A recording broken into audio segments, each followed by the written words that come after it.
Let's get started. This is the speaking test of the International English Language Testing System taking place on Saturday the 11th of March at Beacon Centre, centre number BN367. The candidate is Sabrine Valancheri and the candidate number is 0003400. The examiner is Carol Kennedy and the examiner number is 433816. Good afternoon. What is your full name, please? My full name is Sabrine Valancheri. And what should I call you? You can call me Saba. May I see your identification, please, Saba? Yes, here it is.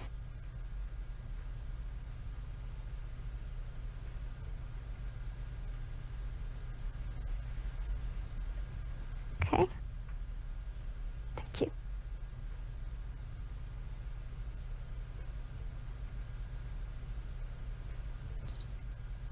Now, in this first part, I'd like to ask you some questions about yourself. Let's talk about where you live. Where do you live in your country? I live in Hyderabad, which is the capital of Andhra Pradesh, in the southeast of India. It is a very big city. About 7 million people live there. And is it an interesting place to live? Oh yes, a very interesting place to live. Hyderabad has a very long history. So there are lots of ancient forts, mosques and other monuments. There is a very beautiful lake and there are also lots of wonderful markets. And will you live in Hyderabad in the future? Yes, I think once I finish my studies here, I'll go back to Hyderabad. My husband is from Hyderabad too, so I think we'll stay there. Now let's talk about hobbies and interests. What hobbies and interests are popular in your country? People have many different pastimes in my country. I think the most popular these days are things like gardening and do-it-yourself, which is when people, well, usually men, make things for their home. I think women tend not to have too many hobbies. You can't really call shopping a hobby. I think in the past, women used to fill up the leisure time that they had with craft activities, but sewing and knitting aren't so common these days.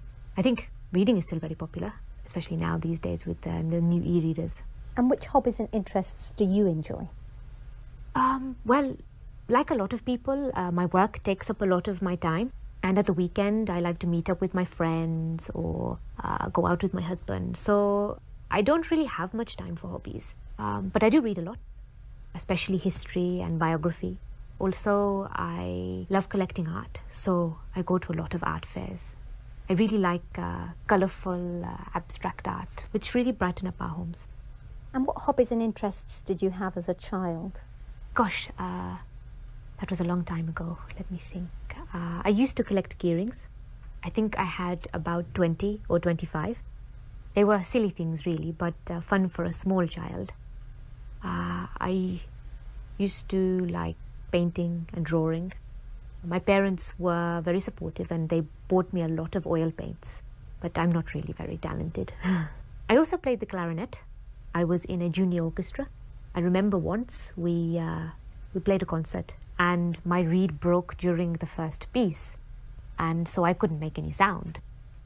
And do you think parents should encourage their children to have a hobby or interest? Oh yes, very much so.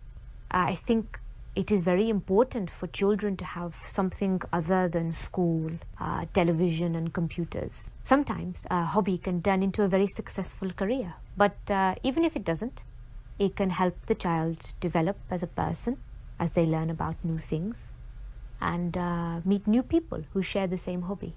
Now let's move on to talk about the weather. Do you prefer hot weather or cold?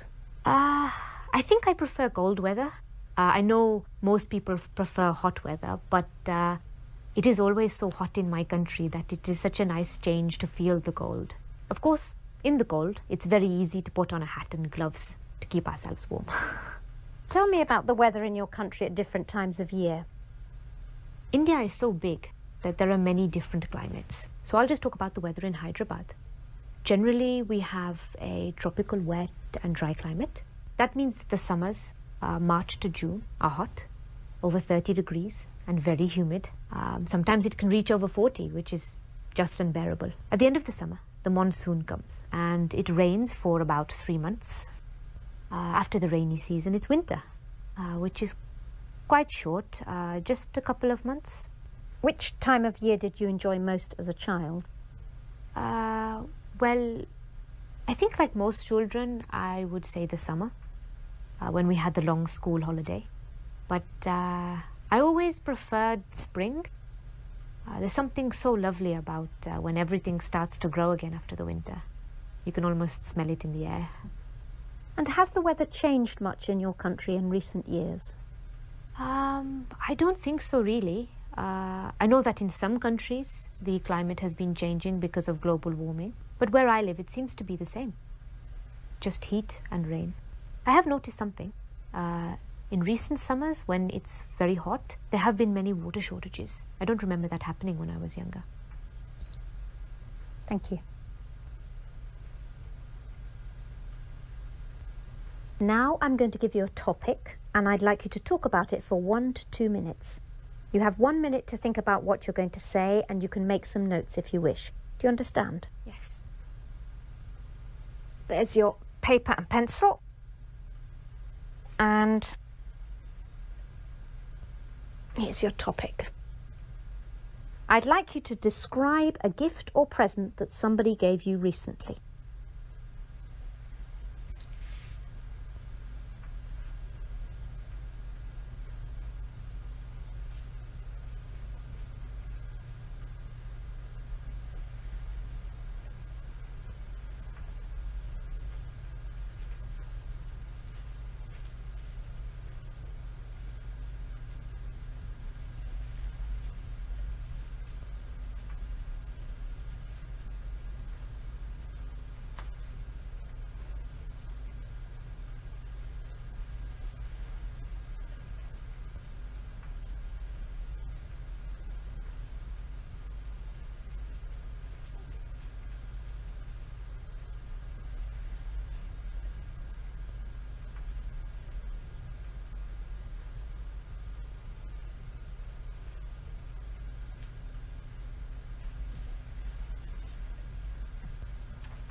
Okay, now you have 1 to 2 minutes for this, so don't worry if I stop you. I'll let you know when the time is up. Could you start speaking now, please? I'm going to talk about a present my husband gave me last year for my birthday. We had gone to Istanbul for a few days. My husband had always wanted to go there. Anyway, we had a few days holiday from work and we decided to fulfill my husband's dream. As I said earlier, I'm really interested in art, and so even though I had no real desire to go to Istanbul, I was totally captivated by all the beautiful buildings and the wonderful arts and crafts that were available there. The Blue Mosque was my favorite building. From the outside, it looks just like a typical Ottoman mosque, but inside it is quite startling. The large windows with the light reflecting on the exquisite blue tiles made it just breathtaking. I asked one of the guides about the tiles, and she told me that they were from Iznik and that they are still made today. When we left the Blue Mosque, we walked down a pedestrian lane full of shops, including some tile shops.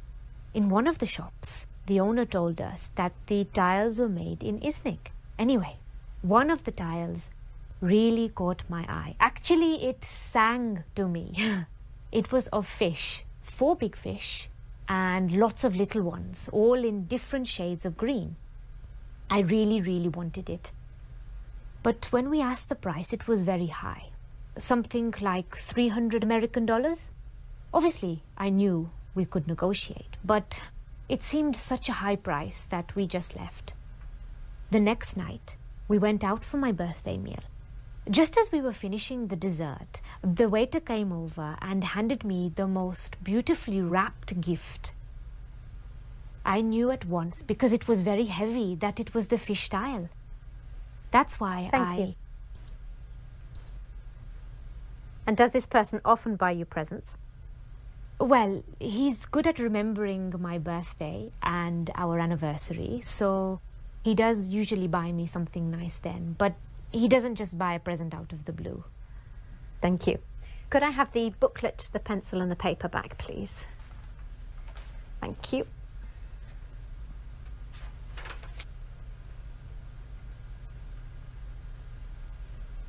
Now, you've been telling me about a present you received, and I'd like to ask you some more general questions related to this. So let's talk about attitudes to gifts. Can you tell me something about how people feel when they receive a homemade gift and when they receive a shop-bought gift?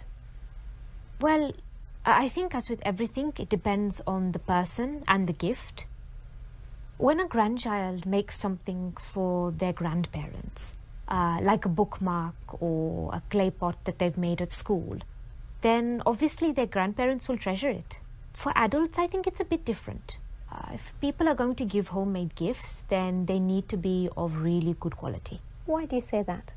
Well, when children make things, it's the thought that counts. But when it's adults making things, it has to look like the present is a proper present, rather than something they've made just because it's cheaper. Of course, the thought still counts, and in many ways, our time now is more important or precious than money. So if somebody has spent a lot of time making a gift, it will mean a lot. But if someone has made some chutneys or pickles or some other type of food, then it has to be edible and taste nice as well. So what about shop-bought gifts? Most gifts these days are shop-bought. And there isn't really anything wrong with that. What is important, I think, with a shop-bought gift is that the person buying the gift should spend some time thinking about what the other person would really appreciate. It's no good a husband going into a perfume shop and buying the first perfume he likes. He needs to see what perfume his wife is wearing. That shows his wife that he's paying her attention. And do you think that children get more pleasure receiving gifts than adults do? Yes and no. Obviously, children love receiving gifts, but children do generally get a lot of gifts. Children these days are spoiled and they get too many gifts. So the more gifts they get, the less they value them. Adults, on the other hand, generally have the resources to buy things for themselves. So if they really want something, they can buy it. Of course, this then makes present buying for adults much more difficult. But of course, there are things that we like that we can't really afford, or we can afford them but can't justify their expense. What sort of things are you thinking of?